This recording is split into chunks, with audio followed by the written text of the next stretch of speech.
Good morning and happy Tuesday. Welcome back to the Daily Grind. I'm your host Chump Change. This is live and recorded. For those of you that might be new here, what we typically do is go over crypto news or news in general in the space. I update myself, bring you guys along for the ride. Let's see who's in the house. Mr. Backwards Miner, what's up, dude? Good to see you. We have Leo Lustig, Mr. Olo, good to see you. Perfect. We have Black Hat Team, Iguana Bites, thank you for being a member of the channel. You're awesome. Leo Lustig, Steven Cicero, I know I already said Leo Lustig, I apologize. Dom G, what's up, dude? All right, let's get into this. We got a lot of things to go over. This market right now, I feel like everybody is getting super nervous, and this is kind of like the disbelief of the rally stage. Bitcoin 62,568 bucks. We got Ethereum at 2434, Solana $144, XRP is at 53 cents, ADA 35 cents. We have Caspa taking a major shit, Bruh. 13.5 cents, under 13.5 cents, actually just under. We have Litecoin at 65.51. We have Sui over here, $2. TRX at 15 cents. I think the Zapdos APT $9.08, up 6.1%. Phantom is up 68 cents, up it's up to 68 cents, 6% now, I guess, just changed in front of my eyes. All right, you guys, listen, you know what I think honestly is happening with Caspa? I think a lot of the KRC20 stuff kind of botched Caspa's price, to be honest, because a lot of people were selling it to make new coins, and realistically it's just meme coins. But nonetheless, listen, only time's gonna tell. I'm still buying the dip. You guys let me know in the chat if you are. I put 500 bucks into it this morning just because Timmy's sell. This is when Timmy's sell. This is when you lose your money. Right now is when you buy high and you sell low. It's stupid. Hold it, typically comes back. We haven't had an alt season yet, and this isn't on a tier 1 exchange. So everybody that's freaking out over Caspa, please, I don't know, go talk to your therapist. Dogecoin 10.5 cents, just about. It's 10.7. We have Pepe, let's see, down 5.54%. Meme coins are actually taking a little bit of a dump today. Honestly, everything's kind of a little bit all over the place. Is China killing Bitcoin's rally? We're gonna have to find out. Mr. Lark Davis just dropped a video probably about a half hour ago. We're gonna watch that and see what he has to say over there. But let's jump into crypto bubbles, see what the biggest earner of the day is. Looks to be this Nero coin. First Nero on Ethereum. What is this bullshit? What is this? Another meme coin? Dude, I'm so sick of these meme coins. 18.8% up to a tenth of a penny, almost 2/10 of a penny. It's ranked 98th out of top 100 coins at a $727 million market cap, rather. That's crazy. Popcat is down 13.8%. Seems that's the biggest loser of the day, to $1.22. Let's see. I have a feeling Caspa is gonna crash. Mr. Olo, I wouldn't bet on it. And listen, everything has pullbacks, man. Here's what it is. Some will win, some will lose, and if it does go to zero, oh well, it was a fun ride. You know what I mean? That's why you don't risk more than you can afford to lose.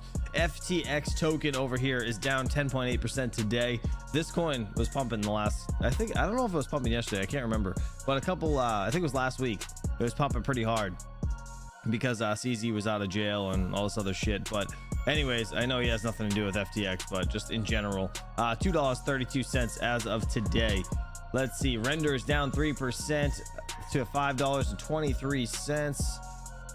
Already went over Phantom over here, 68 cents, down 5.5. Sui 3.7 again, up today. Sorry, Phantom is up 5.5, not down. Sui again 3.7 up, $2.02. Yeah, nothing's really like jumping out at me besides the whole Caspa thing, where people are thinking it's gonna like go to zero for some reason. Yeah, 13.5 cents or so. I'm still buying the dip. You guys let me know in the chat if you are or not. HNT is actually down 3.2%, $6.92. HNT, I'm gonna be honest, has been doing a lot better than I expected it to do after its whole debacle with the miners and such. All right, here, flashbang, fear and greed index over here. We got a 49 for the fear and greed index, just below 50. Yesterday it was at 50, so we only dropped one needle. Things are just kind of leveling off right here, hopefully, right? We're gonna have to see. Again, if you guys don't know what if you guys haven't seen this, this has been all over YouTube for a long time. The Wall Street cheat sheet, right? I feel like this is where we are right now. This rally will fail like others. The disbelief rally. I think this is where we're at. That's just my opinion. I don't know. It's either that or it's right here. Time to get fully invested. Disbelief. This section. What do you guys think? Let me know where you think we are. I think we're like really at the beginning of this whole cycle. But again, nobody knows. Just a guy on YouTube. Don't take financial advice from people on YouTube. That would be your first mistake. All right, top 10 coins by coin market cap over on CoinGecko. We have Bitcoin, Ethereum, Tether, BNB, Solana, USDC, XRP, Lido Staked Ether, Dogecoin, Tron in 10th place at a $13.5 billion market cap. Toncoin over here is at a 13.2 and 11th place, and Cardano is actually in 12th place at a 12.5. Everything is looking like shit today. Everything's in the red over here, or at least dropping on these charts. Man, crazy. Scrolling down, Sui's the only thing in green so far in 22nd place. Then after that, we have BitTensor over here. This one's been doing really well, actually. This one's 2x since last week. $631. It was at $299. Crazy. Aptos, again, $9. That's another green one on the day in 28th place. Yeah, everything else is freaking down. But man, Caspa was at a $4.2 billion market cap. It's now at a 3.3. Again, probably a lot of sell pressure for people. Actually, I don't know how that works. When you convert or when you're minting tokens and you're spending Caspa, where's that Caspa going? That's what I want to know. Does that affect? I assume that would affect the market cap of Caspa as a whole, right? So I don't know. I feel like that's probably a big downturn of Caspa the last couple weeks. Backwards miner, what'd you say? I hit a Dynex block with one GPU at 1.7% effort. This is the third block on this one GPU. Nice, dude. Well, you know what? Don't pull the plug on it, because why would you? That's smart. That's awesome. Keep it on there. Hell yeah. How much is a Dynex block? I don't even know. What's the reward? Let me know in the chat. All right, moving on to the mining segment of things. I want to get into some news stuff today. See what we're missing in the whole economy over here. But you guys know, like, the timestamp this stuff. The AL1 Pro. This is the lithium miner over here. It's actually making more than it was yesterday. The 16.6 terahash unit making $54.37 a day. We got the AL1 15.6 terahash unit making $51.08 a day. Nice, dude. How's lithium doing? Lithium going up? Let's see. Nope, definitely not going up. $1.46. Bruh. Maybe people are holding and they're not selling. Oh, I mean, it's higher than it was last week on the 3rd by a few cents, but yeah, it's nothing crazy. Let's see, the AL3 over here, 15 terahash unit, make it 48.81. 59 Dynex for your first block, now 56 for the next block that you got. Nice. That's crazy. Awesome. Good for you, man. That's awesome. I hope you keep hitting blocks. All right, looking at the Antminer L9. It's a Dogecoin Litecoin miner. The 17 gigahashes over here, merge mining. We have $17.21 a day. Most of your profits are actually in Doge on this one, so it could rise exponentially if Doge pumps. L9 16 gigahash unit over here, making $16.20 a day. We got this crazy ass Bitcoin miner, 860 terahashes. This is the Hydro unit. Nobody's getting one of these. $15.26 a day. I wonder how much this thing's going for. How much it's selling for. Anybody knows, throw it in the chat.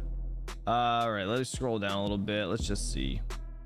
What do we got? The L7. You guys know I like to look at this one because I have this thing down at Terra Hosting. Shout out to them if you're interested in hosting. Links in the description. We got the 9050 down there, making $5.50 a day. This is, dude, I love this L7. I wish I just had a whole bunch of L7s, to be honest. I wish I never bought the S19K. I should have just bought another L7 because the S19K is ass right now. it's so bad. The profits are just complete shit. Let's see, the gold shell AL box 2. Oh, you guys want to see something gross? I was looking last night because my house is getting chilly. All right, it's starting to get cold up here in New England. So gold shell AL box 2 plus 1 terahash unit, 480 watts, $2.66. I was like, you know what, I want to see what this thing's at my electric rate of 30 cents. I want to see how much I'm making on this AL box 2. How gross is it? Right here. There we go. I'm making a whole 36 cents. I'm gonna make 36 cents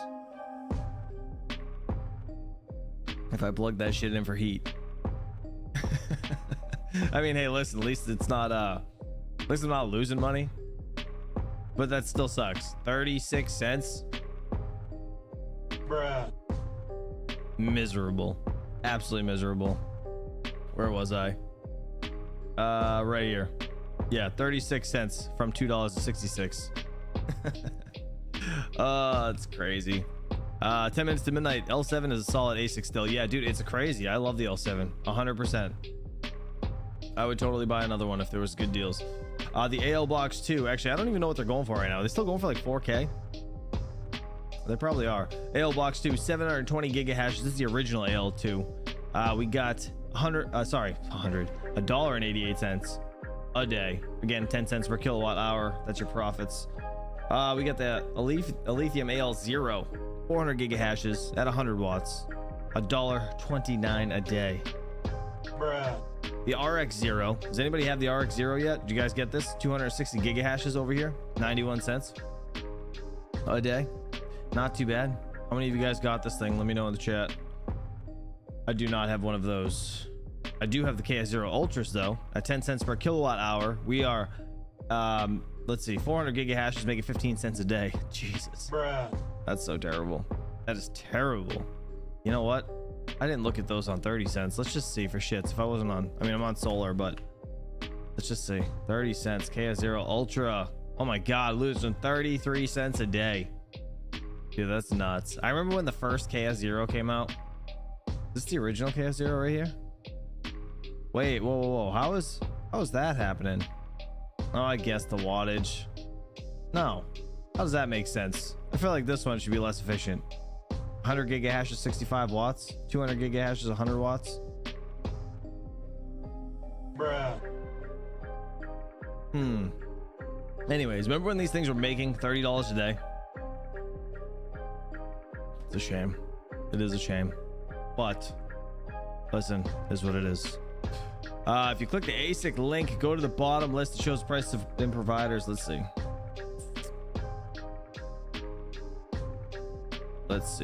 Oh, it does. Look at you. Okay, Jay, get a gold star today. BT miners, 3,700 bucks. Nice. A lot of these people are on crack. Their prices, man. That's insane. But at the same time, you got to pay tariffs on a lot of these, right? I know Crypto Miner Bros claims that they pay all their tariffs, but apparently UK you get slammed. I don't know, some bullshit there. But anyways, not trying to promote any of those guys. Let's move on to GPUs and see what the most profitable coin is. Still Aleo. Yep, all the way across the charts for everything. 40 series cards, 60 the RX 6400 is Radiant and Clore. Looks to be the top of the charts there. I'm actually going to be doing a video with Mr. Geek of All Trades on Clore, the Clore AI platform, the new fleet platform going into Hive OS. You can actually mine Clore on your off time, and it'll switch when people rent your rig into do whatever the hell they do. So I don't know, it's kind of neat. It is kind of a neat little thing. We were talking about it last night, so me and him are gonna get together and do a video probably on Thursday, and yeah, look forward to that. But next is top of the charts, the BC 160. We have the Carlson over here as well in Block X. I think Aleo is taking the cake on everything though. That's it. You guys want to mine Aleo. All right, moving on. I want to do the news. Let's see what we got over here. September job report was really good for the Fed, says Douglas. Let's do it. I don't know, Holtz, Aiken, whatever the hell his name is. Let's do it. CNBC television, guys, that like button, appreciate you. Few big economic stories to get into with our next guest, including Friday's much hotter than expected jobs report and some new debt projections on the presidential candidate's economic plans. Join us right now, former Council of Economic Advisors Chairman Jason Furman. He's a professor at Harvard's Kennedy School of Government, and former Congressional Budget Office Director Douglas Holtz Aiken. He's president of the American Action Forum. I was actually going to say, did you see the Marco Rubio tweets over the weekend claiming that these that somehow these jobs numbers were sort of artificially inflated? Jason, I was curious what you thought of those numbers themselves, and maybe what some of those accusations. It's just sad when people respond to the jobs numbers that way. It's obviously incredibly nonpartisan. upfront people doing this. And interestingly, there actually was upward revisions to the previous 2 months. My hope is that they figured out whatever was causing the negative revision after negative revision and started to fix it. I'm not sure they have or not, but that's the type of thing they try to do. In terms of the number, yeah, it really changed the narrative that had been established 2 months ago when we saw the unemployment rate spike. There always was some temporary noise, temporary layoffs, hurricane, et cetera, going on then. And with 2 more months of data, the labor market looks full speed ahead. And speaking of hurricanes, hopefully you guys are all safe down there in Florida, because I think you guys are going to get hit with a hurricane today. Is that when that's happening? Let me know if you guys know in the chat. Your sense that this changes the outlook for Jay Powell? Oh, certainly. I mean, it went from, is it going to be 25 or 50 at the next meeting, to is he even going to cut rates at the next meeting? Inflation is still way below where it was a year or two ago, and so rates should be way below where they were a year or two ago. So I'd like to see him continue cutting, depending on what the data shows. But there's no reason at all that needs to be a rapid process. Another 50. Oh, so the hurricane's going to hit tomorrow or Thursday. Damn. All right. Thank you. Backwards Miner and Crypto KJ. Appreciate you. Hey, Doug, if you were teaching an economics class, how would you grade this economy? This economy is in very good shape in the near term, Andrew. There's no question about that. I think Friday's report was really good for the Fed. They had shifted the attention to the employment growth part of the mandate. That was a very strong report. It says that you don't have to worry as much about it as you might have thought, and they can continue to be looking at both the inflation and the employment mandate. I think it takes 50 basis points off the table, but I don't see them not cutting. They don't like to start and stop policy. So, I think they've signaled pretty clearly 25 basis points going forward.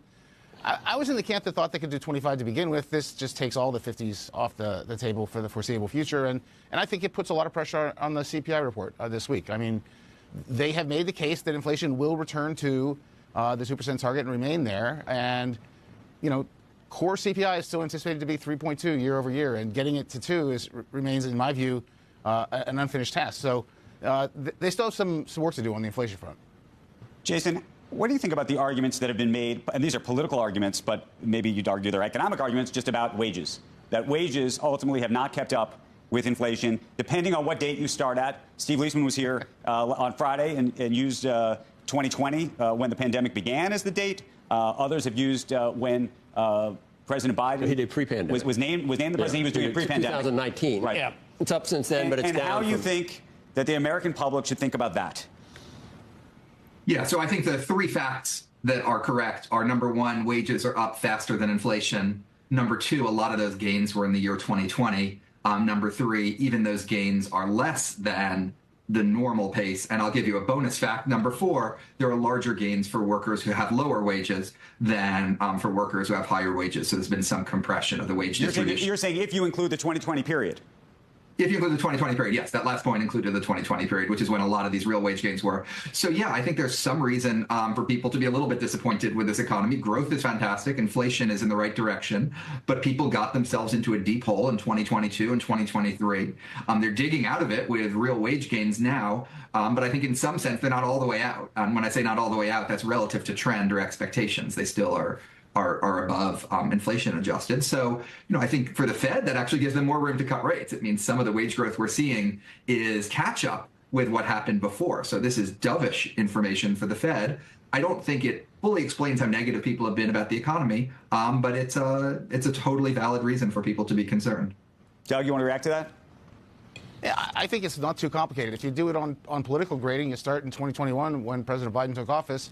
And, we had low unemployment through 21, 22, but negative real wage growth. So people went to work for 2 years and got further behind. And they didn't like it a bit.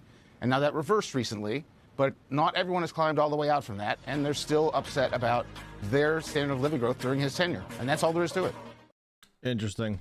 All right, moving on. Stocks are up to... Stocks are set up to perform well over the medium term, says FundStrats. Tom Lee, loving this guy's on. Guys, that like button. Appreciate you for hanging out. Let's do it. Bull market story still intact as Wall Street has largely avoided the seasonal weakness as we were mentioning, of August and September, but a number of threats are looming, including, of course, the election 4 weeks away. Our next guest is looking past the headwinds and focusing on 3 tailwinds, including a dovish Fed, China's late stimulus push, and lots of cash on the sidelines. Let's bring in first CNBC contributor Tom Lee, co-founder and head of research with Fundstrat, and our very own Mike Santoli joining us as well. Tom, let me start with you. It was in April on this program that you said you thought the S&P 500 could close at 5,700, maybe even higher. Well, looky here. Look where it is today, right about 5,700. So the maybe higher part is still a part of your formula? Yes, I think it's part of the formula because, you know, bull markets are supported by strong fundamentals. And this is a case where not only has the economy survived extremely high interest rates, but the Fed is beginning to cut rates. And an economy that has sort of been languishing has been China. And now we have some stimulus and what looks like some bazooka policies that is supporting that region. And we have a lot of cash on the sidelines. So I think that this is a formula for stocks to do pretty well the next 3 to 12 months. And that's why we think that we would be well beyond 5,700 before year end.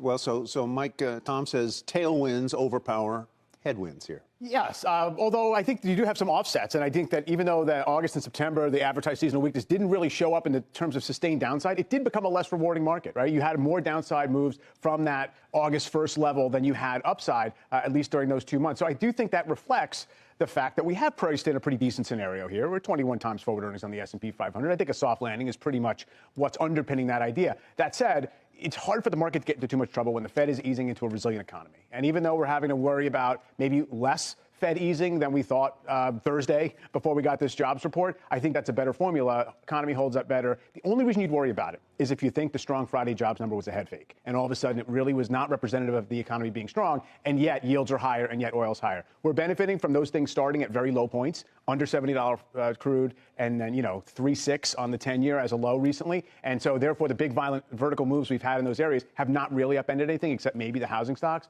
But I do think, you have to be aware that we're 2 years into a bull market. That's often where it kind of flattens out, becomes a little bit less aggressive on the upside. As our guest last week said, the third year is the hardest one. Often. Has tended to be, yeah. Tom, do you want to build on that and address what you should do with small caps here, why they've been so, actually, that's probably the one area we've seen the most weakness since the Fed hiked rates. Yeah, small caps, they're within a few percentage points of an all-time high. And Mark Newton, our head of technical strategy, thinks we are still in an up move for small caps that just started recently. But yes, it's been disappointing. I think it's been especially disappointing because China and small caps historically are fairly highly correlated. And so we are seeing risk-on appetite increasing in some places. But I think it's just a matter of time. I think part of this is, between now and the next month, which is around Election Day, there's a lot for investors to digest. It's including oil prices, and the VIX is elevated. I think these are things that are hard for someone to say today, between now and early November, I want to be buying risk outright. So I think small caps still have good fundamentals. Earnings growth is accelerating. The median PE is 11 times, which is almost 7 turns lower than the S&P. So I think there's still the case to be made that small caps are starting a multi-year gain. It's just been very choppy. As you look at oil, what would an interruption of Iranian oil supplies, which is really only 3%, as I understand it, of global output, what would an interruption of Iranian oil mean? Maybe not in economic terms, because it might not mean very much, but what it could mean psychologically to the market.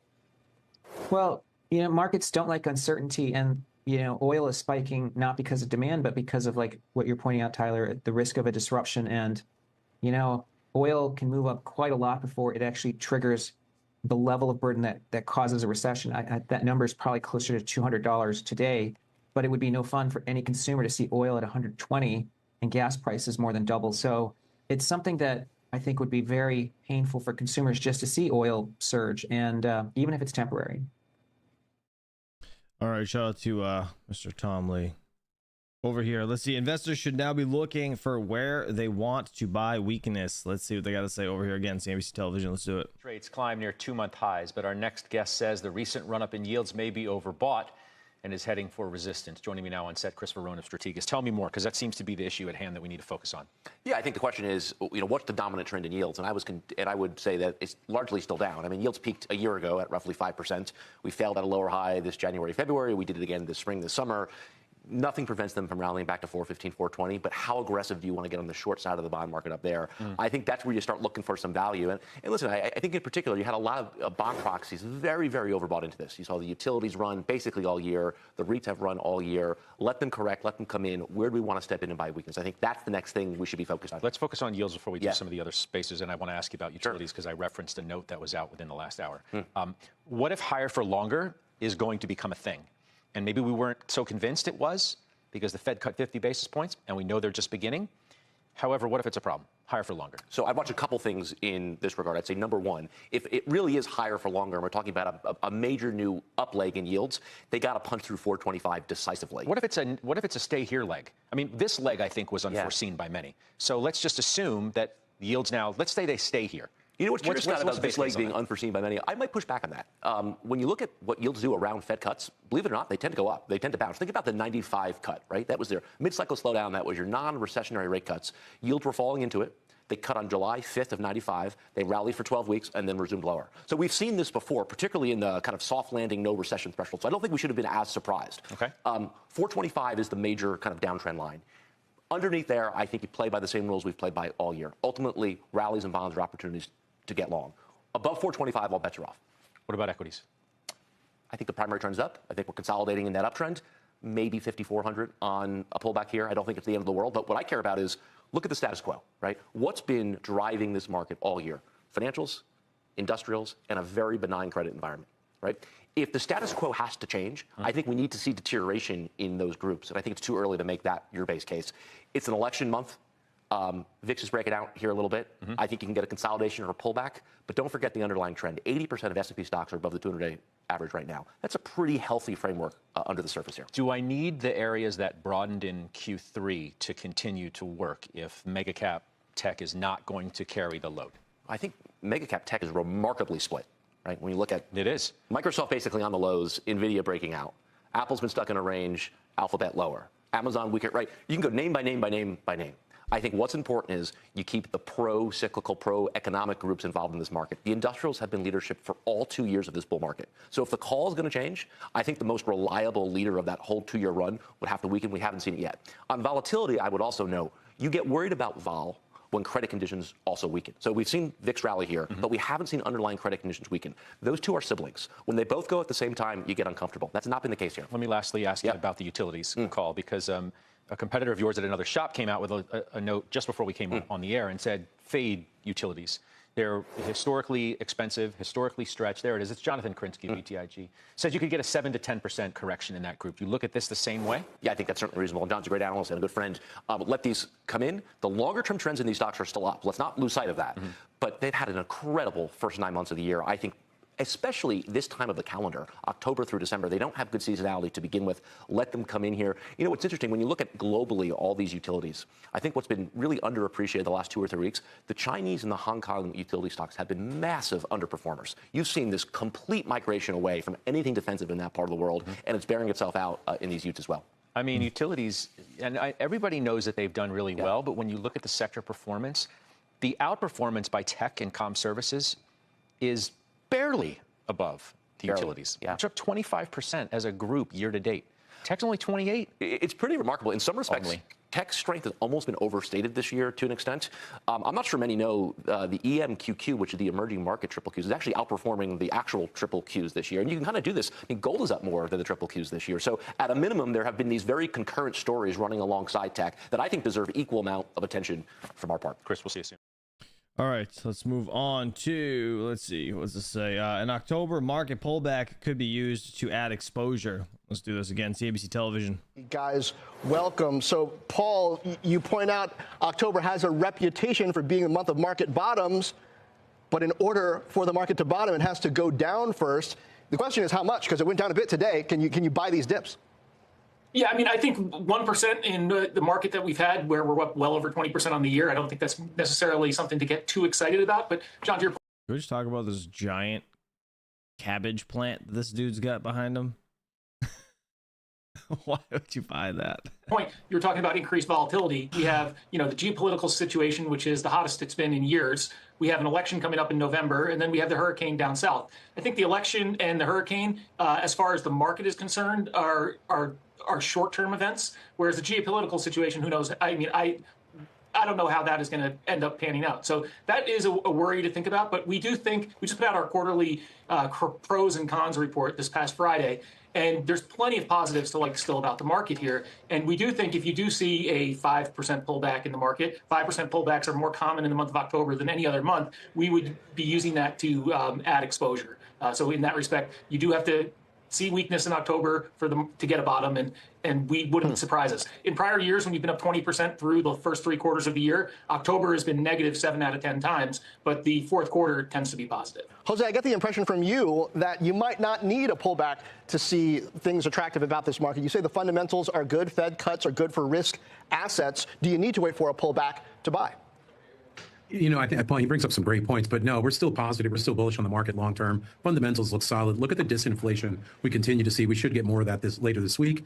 So if you have continued disinflation, wage is still rising at a good clip. Remember, inflation has fallen a lot more than wages. The consumer continues to be one of the drivers of economic growth. That's always been the case here. And we expect the consumers are looking for value. But the good news is the corporate sector has heard that alarm, and they are you're seeing discounting all over the place. So I think you'll see more of that. And I think that'll keep us afloat and longer. Remember, we still have the tech revolution that it's just at in its inception. So from our perspective, the fundamentals look pretty good. And that tech deflation, which is something that happens, you know, we saw this happen in 94 to 2001. That has not yet kicked in. And I think we're going to see that kick in more and more. Yeah, something definitely to watch here. Paul, I mean, we got yields up, we got oil up. Equities are taking their cues from some of these other asset classes. Oh, the VIX up as well. I mean, equities are taking their cue from some of these other asset classes, at least here in the near term. So how much actually has to go right for earnings season for that to actually become the driving catalyst and the narrative for stocks from here? Yes, you bring up a great point, Morgan. Earnings season kicks off at the end of this week with the financials reporting. When you look at individual analyst revisions on companies within the S&P 1500, we've actually seen over the last 4 weeks a steady uptick in downward revisions to earnings estimates. So when you talk about complacency heading into earnings season, analysts have been lowering forecasts. And what you tend to see during those periods is it sets the bar low for earnings season, and then companies tend to do better. So when you have more negative revisions than positive revisions heading up to earnings season, you tend to see gains during the 6-week reporting period that we measure. And at levels that we've seen heading into this earnings season, the median gain of the S&P 500 has been low to mid single digits. So bar set low, so it's easy for companies to surpass that level. And some of the sectors where the revision spreads are pretty negative here are in technology, believe it or not, energy and industrials.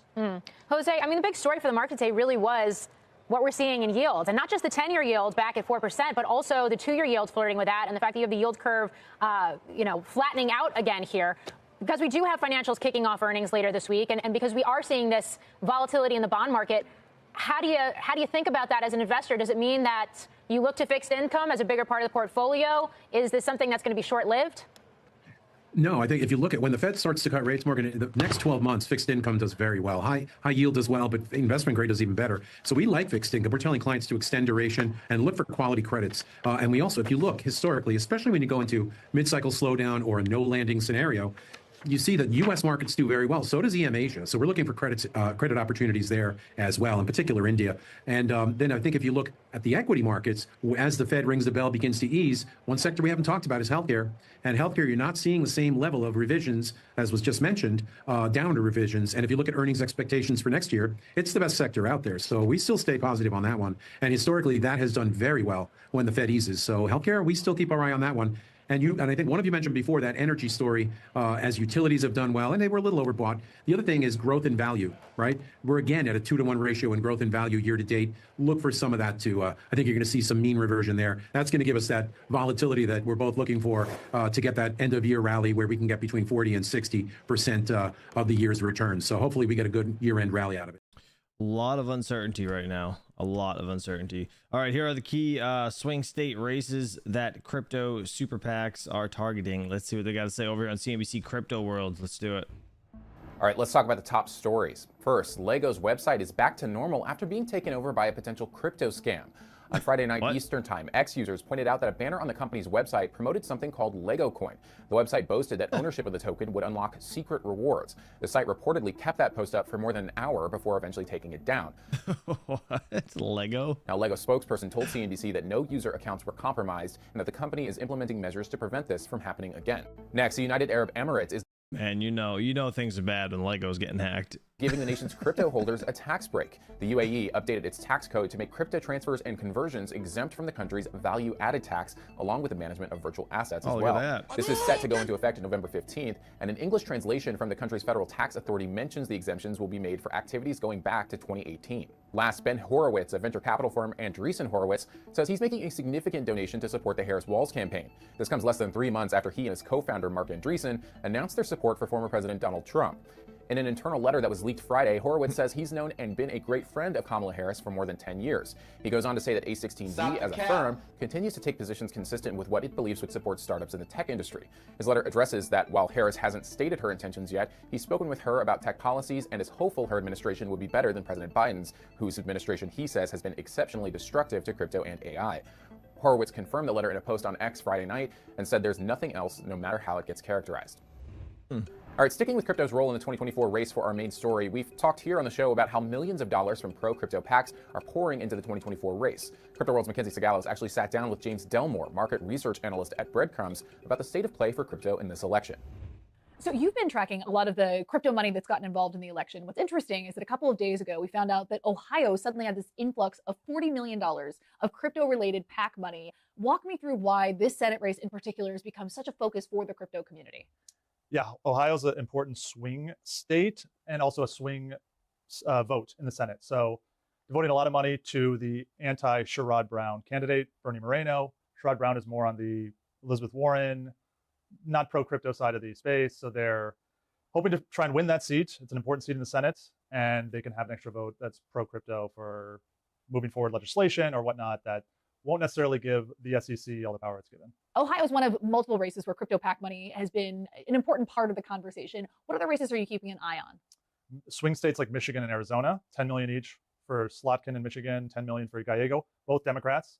Both that money is coming from Protect Progress, which is a pro-crypto PAC, mainly devoted to Democrats or solely devoted to Democrats. They get their funding both from the crypto community, but a lot of it has just come from Fair Shake, which also gets its funding from the crypto community. And yeah, two important swing states there. Utah. But before we get into that race, for people who aren't aware, so you mentioned Fair Shake, you mentioned a couple of other affiliated PACs. Walk me through the biggest pro-crypto PACs this election season. So there's 4. The main one is Fair Shake, of course. Then you have the Defend American Jobs PAC. They're spending money both for Republicans and Democrats. Protect Progress, they're focused more on Democrats. And the Commonwealth Unity Fund, that's solely devoted to John Deaton in Massachusetts against Elizabeth Warren. And Elizabeth Warren, seen by many in the industry as a villain, been very anti-crypto in her rhetoric and a lot of the things that she's pursued on Capitol Hill. So is there any chance there that Deaton could win against Warren in Massachusetts? No, probably not. But they're taking their chance. They're at least sending a message that they want a more pro-crypto candidate there or pro-crypto senator. But I don't follow Massachusetts too closely, but I know it's probably going to go Democrat. That's the sense that I get from polling and from what people are saying on the ground there. Let's turn to other races that you have been tracking. So yeah, we have Utah. You have Mitt Romney is retiring, and so his seat is up for grabs. They're backing the Republican candidate heavily there. You have Joe Manchin's old seat in West Virginia, a swing state, a very important swing state in the Senate majority, one way or the other. And it's going to Jim Justice, the Republican, who was the former governor of West Virginia. And then you also have Indiana. Indiana is somewhat of a swing state, but the senator can sometimes go Democrat or Republican, and in this case, it's going to the Republican candidate, who is seen as very pro-crypto. Now, is this a fair mix of Republicans and Democrats up and down the ballot, or are you seeing the money from the crypto PAC skew in a certain direction? Originally, it was definitely very pro-Republican, but it's definitely evened out, especially with all the money Protect Progress is spending. Probably still goes majority for Republicans, but it's more evenly split now.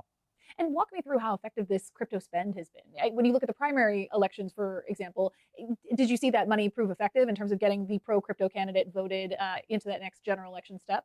Yeah, they spent a lot of money on the Senate primary in California against Katie Porter. She lost her primary. They also spent a lot of money in New York against Jamal Bowman in the New York 15th district.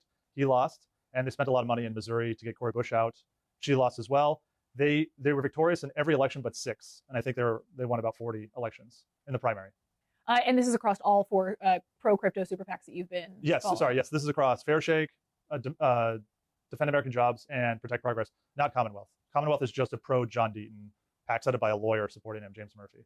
And part of what you're doing is not just digging through these FEC filings. You're also going to the actual blockchain, and you're tracking the donations that have been made in cryptocurrency. We've seen a lot more candidates begin to accept crypto-based donations. Trump started that earlier this year. The Kamala Harris team followed suit. Through which PAC did they begin accepting? Future Forward. Okay. They announced they were going to be accepting them. Yeah. Unclear if any donations have gone through so far to the PAC. If they have, probably off-chain. But Robert Kennedy was the first one technically to do it last year. He accepted Bitcoin donations. I did track. Most of those were done off-chain on the Lightning Network, so they're not really traceable if you look at them. But just if you look at FEC data, he got around $100,000 in Bitcoin donations.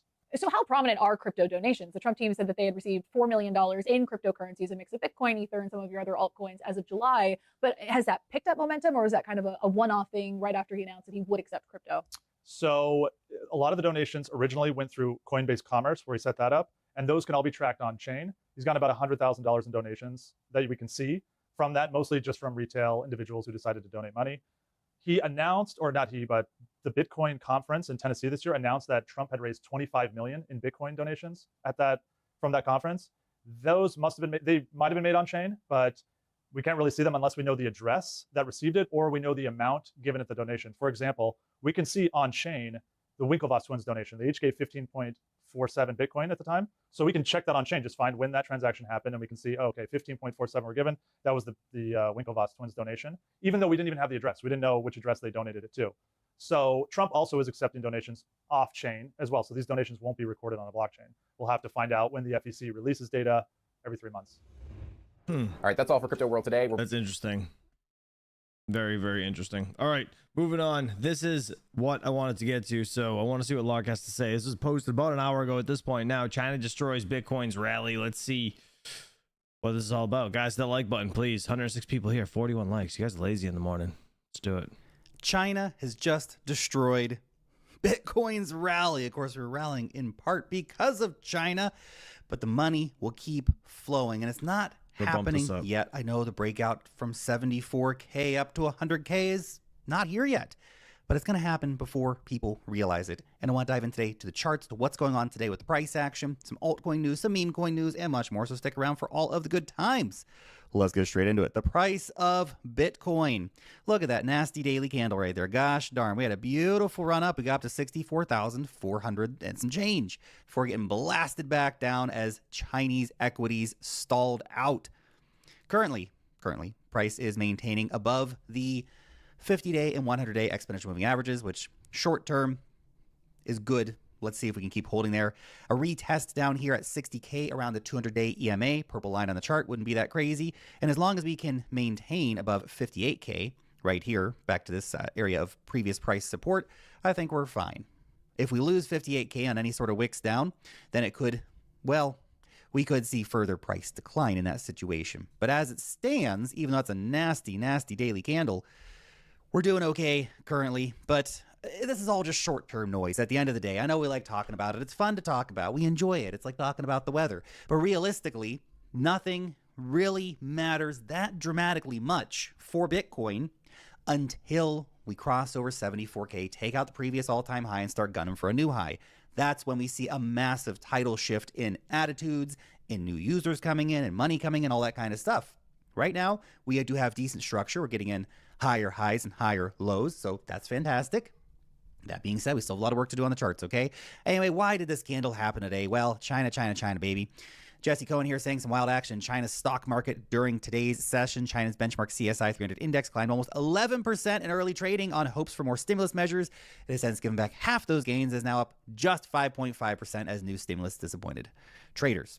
It's quite funny. We really just followed the price of Chinese equity markets up. What are we going to what are we going to correlate with tomorrow? Bitcoin. 6 weeks ago, we were correlating with the Japanese markets. Now we're correlating with the Chinese markets. What are we going to do? Correlate with the South African markets, the Argentinian markets? Come on, Bitcoin. What is this craziness, man? Of course, China, Japan, the United States, some of the most impactful markets in the world. What happens there has massive reverberating effects. Of course, beyond being silly, that's what's really going on here. So China's stock rally fizzles as new stimulus disappoints. Still up on the day, still up massively in the last few weeks. There's been huge amounts of stimulus coming in. It's just that the newest amount of stimulus was a bit less than people wanted to see. So we can see here The downward pressure on Chinese economy is also increasing. He announced that China will issue 200 billion yuan for spending and investment projects by the end of the year. Only 200 billion yuan is only about $28 billion, so not that big of a deal overall. But that follows after multiple rate cuts for mortgages, rate cuts for all kinds of things, bank lending rates and all this sort of stuff. Huge injections of, I think we had $148 billion injection the other day. That was following an earlier injection. I can't remember what the number was, but some more billions of dollars. So China's been injecting. China's been doing the stimulus stuff, okay? And it's not going to stop just because this particular person said, well, the National Development and Reform Commission said we're only going to spend $28 billion. Doesn't mean other parts of the economy aren't printing and spending and stimulating, okay? Goldman Sachs says China will likely begin quantitative easing, leading to soaring oil, gold, and Bitcoin prices. China's got to restart its economy, man, and they're going to pull out everything they can in order to make that happen. Don't fade it. Don't fade it, guys. Chris Bernitzky sharing this chart. The bottom is in for global central bank liquidity for this cycle. Sit back and watch the other central banks join in. This is bullish for Bitcoin. It'll be a rocket fuel for altcoins. Yes, agreed. So this is Bitcoin versus the big four central bank balance sheets. You can see already starting to trend up. Mid 2024 when the markets were looking weak, we reached the bottom. Now we're starting to trend back up again.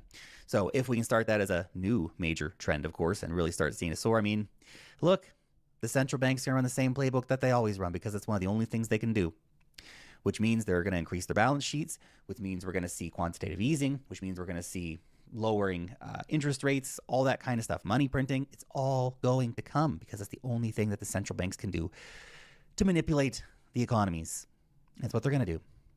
Now, if we're getting into the rest of the charts, quick shout out to Nope.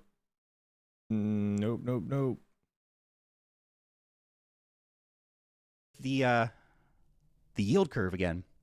Yield curve's doing thing, guys. He said if the inversion was supposed to be the recession signal, which was back here, right? So we inverted, recession signal, oh no, but then it never happened. But then it was supposed to be the uninversion. That was going to be the recession signal. But then the steepening's going to be the recession signal. But now we're re-inverting. What is this? Oh my gosh. The re-inversion is here.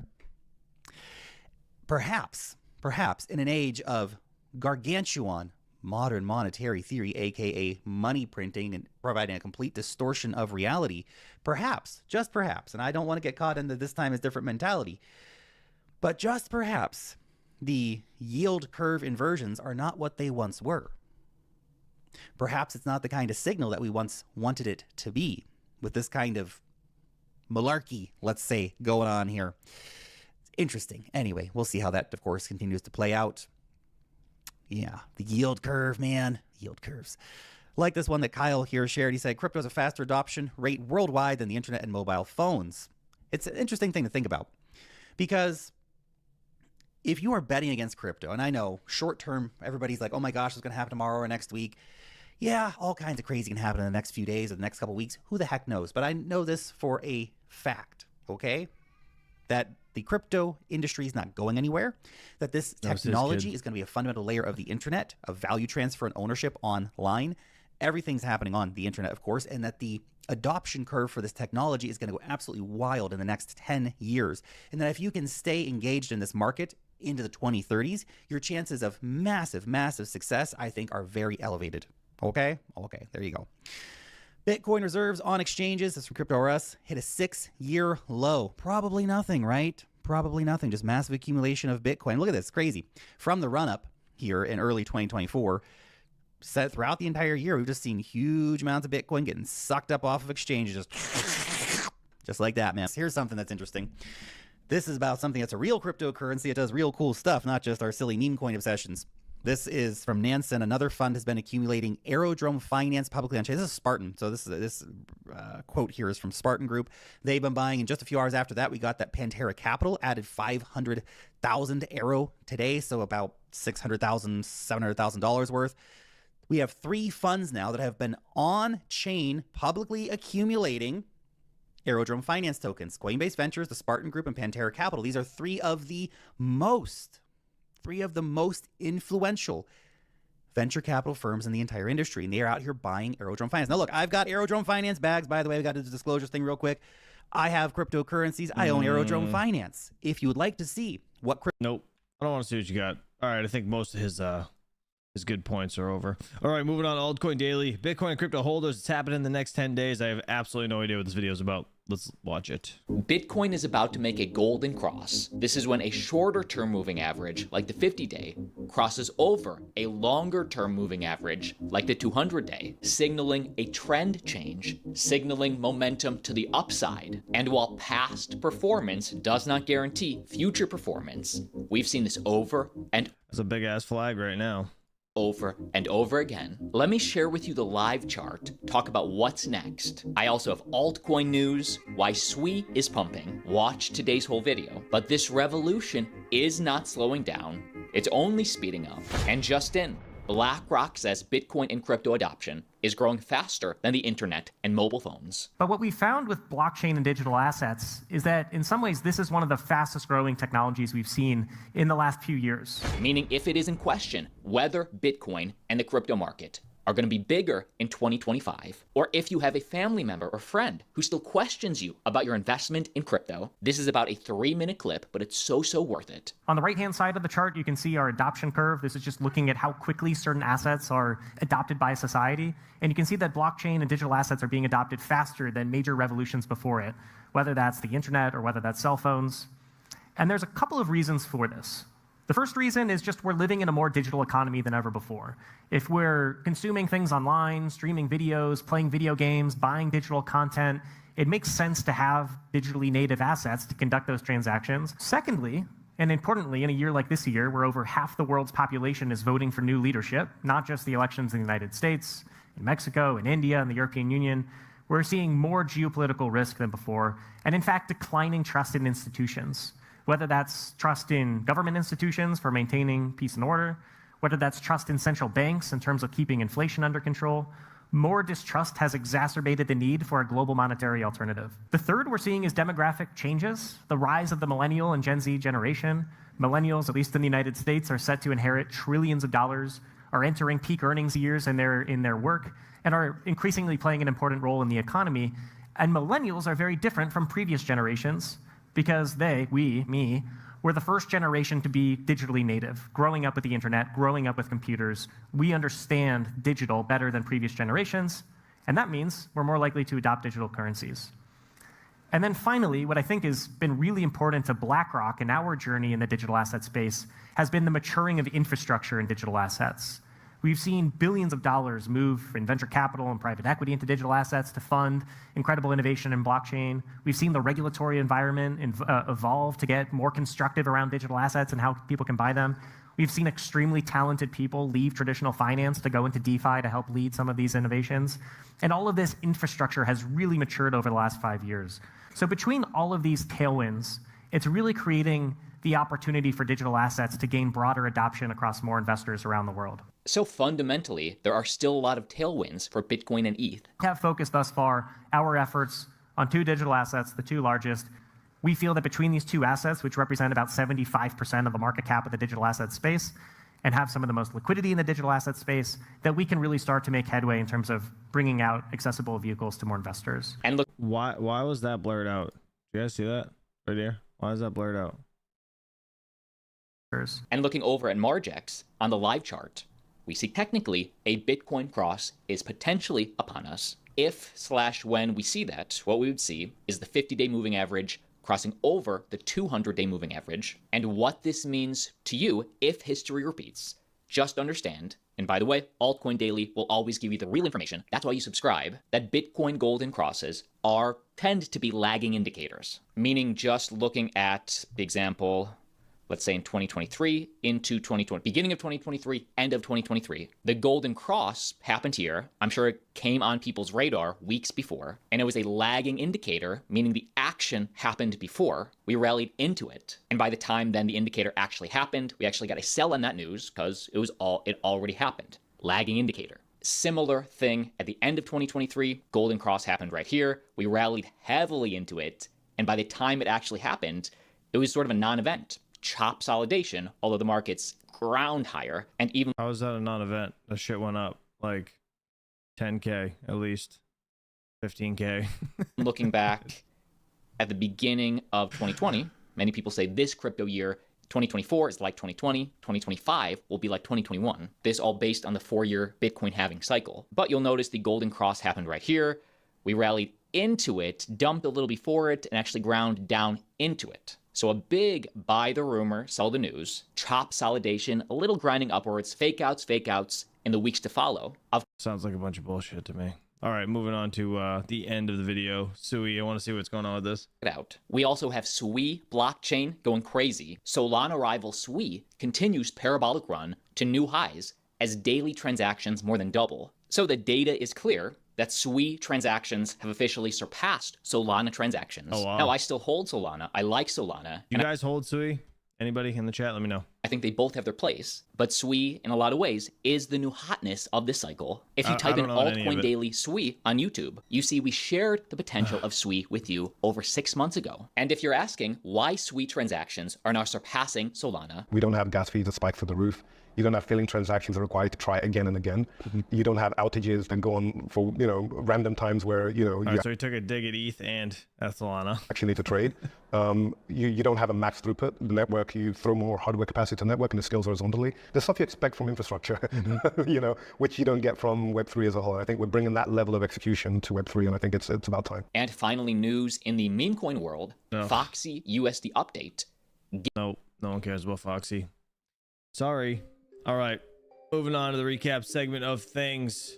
If you're just joining, let's check out the market. We got Bitcoin $62,634, Ethereum at $24.39. We have Solana $144, XRP's at 53 cents. We got Aptos over here up 6.66% today, $9.21. We have Sui up 3.46% to $2.03. TRX at 15 cents as of right now. Litecoin is at 65.60. We have Caspa taking a real shit today. It was actually in the deep red at the beginning of the stream, but it's at a little over 13.5 cents as of right now. We got ETC at $18.52. Let's see. Again, guys, everything is like on fire sale right now. ADA 35 cents. Near Protocols at $5. Dogecoin's at under 11 cents, 10.8 to be exact. Pepe's down 6.38%. Yeah, this is the calm before the storm, people. This is what's happening. This is time to accumulate, my opinion. BNB is at $576. Let's see. BitTensor over here, $636. Again, BitTensor's been doing insane. It's like a 2x from like a week and a half ago. Absolutely crazy. Nothing else really jumping out at me over here. Let's see. All right, jumping over the crypto bubble, see if anything changed. Nothing really changed. Looks like this Nero coin. First Nero on Ethereum, whatever that means. 1/10 of a penny, almost 2/10 of a penny. It's got a $726 million market cap, which is crazy. Ranked 98th as of now, and this is probably just some shit meme coin. This Popcat down 12.3% today. It was up a lot yesterday. $1.24. Ranked 62nd.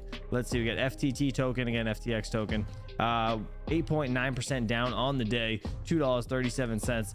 And from what I've heard, did they pay all their creditors back, all the people they owed money to, FTX?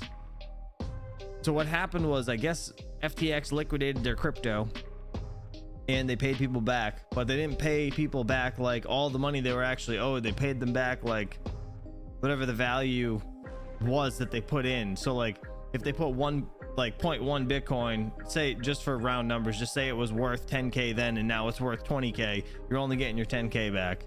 So they kind of screwed people a little bit, from what I understand. That's kind of like the gist I'm getting over the whole thing. But if anybody got paid back from this whole FTX thing, please let me know. I'm not sure about Mt. Gox, to be honest. I don't know much about that. All right, Fear and Greed Index real quick, flashbang. We have a 49. If anybody's wondering, we're just neutral right now. Again, calm before the storm. So I think it's happening right now. Last week we were at 50, yesterday we were at 50, today we're at 49. Calm before the storm. Let's see. It hasn't been paid yet. Judge only approved it yesterday. Got you. Thank you, Crypto KJ. Awesome. All right, guys, that's gonna do it. I gotta get back to daddy duty. You guys know the drill. Gotta get these kids to school. Hopefully you guys have a great, safe, and happy Tuesday, and I will catch you guys bright and early tomorrow morning, 7 a.m. Eastern Standard Time. And until then, peace out and don't be a Timmy. You guys sell early, that's when you lose. That's it. Later.